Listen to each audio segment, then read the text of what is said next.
Hello everyone viewers, कैसे हो आप सब। उम्मीद करता हूँ कि आप ठीक ठाक होंगे, खुशबाश होंगे और अपने घर में अच्छे अच्छे पौधे उगा रहे होंगे। आज की जो एपिसोड है इसमें मैं आप लोग को बेसल को घर में उगाने के बारे में बताऊँगा। बेसल व्यूअर्स हर्ब है जो कि जायके के तौर पे खानों में इस्तेमाल की जाती है और इसको बहुत ही आसान है घर में उगानी।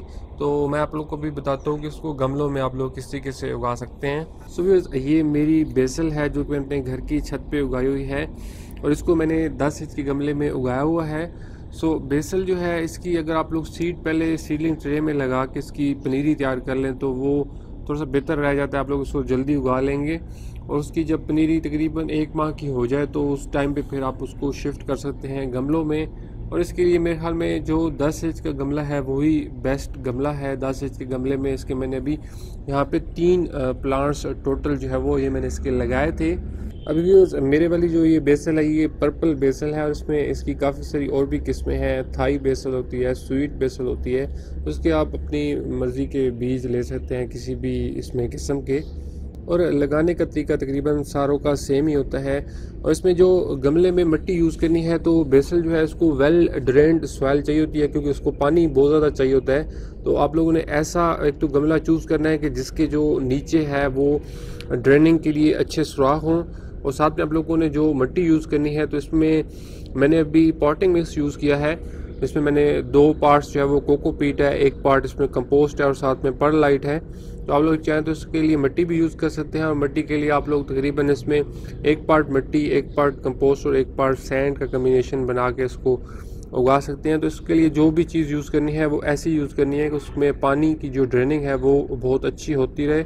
और इसको फिर आप लोग जितना ज़्यादा पानी लगाते रहेंगे ये उतना अच्छा ग्रो करती है। और इसको रखना जो है वो फुल सनलाइट में होता है। सो ये थोड़ा सा जो है वो कमरे के अंदर भी अगर आप लोग उगाना चाहते हैं तो किसी खिड़की वगैरह के सामने रख के उगा सकते हैं।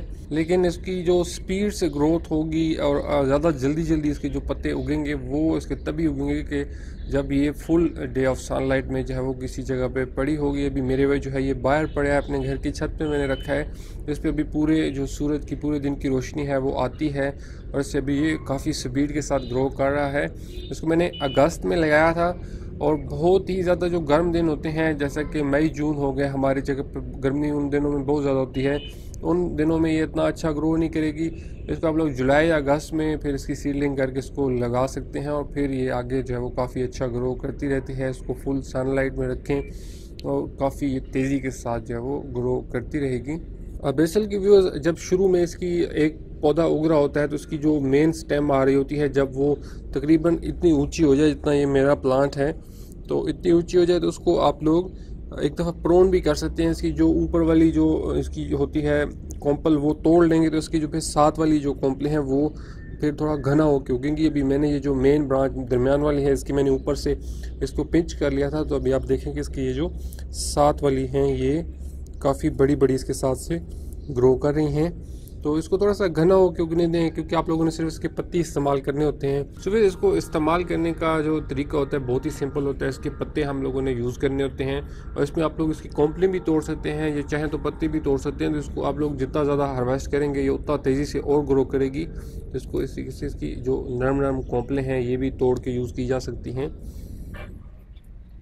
इसको रज के इस्तेमाल करें, ये ऐसी चीज़ है कि बहुत तेज़ी से दोबारा ग्रो करती रहेगी। सिर्फ ये है कि इसको रखना लाइट वाली जगह पे है ताकि इस पर अच्छी रोशनी सूरज की पड़ती रहे। और पानी इसको थोड़ा सा ज़्यादा चाहिए होता है बाकी पौधों की निस्बत, लेकिन ये है कि पानी की ड्रेनिंग का सिस्टम अच्छा होना चाहिए।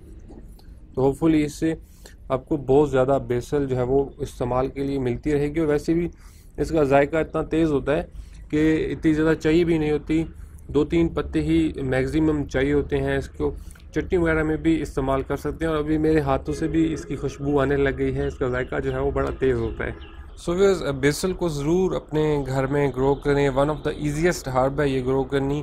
और ख़ास करके अभी जो हमारा सर्दियों का सीज़न शुरू हो रहा है तो इसमें तो ये बहुत ही अच्छा ग्रो करती है। इसको आप लोग इसकी सीडलिंग अगस्त में करना शुरू कर सकते हैं, अभी भी चाहें तो उसको लगा सकते हैं। और एक ही गमले में इसको उगा लें तो आपकी सारी जो घर की ज़रूरतें हैं वो होपफुली इससे पूरी होती रहेंगी। आई होप व्यूअर्स कि आप लोग को इस वीडियो से बेसल उगाने के बारे में इंफॉर्मेशन मिली होगी।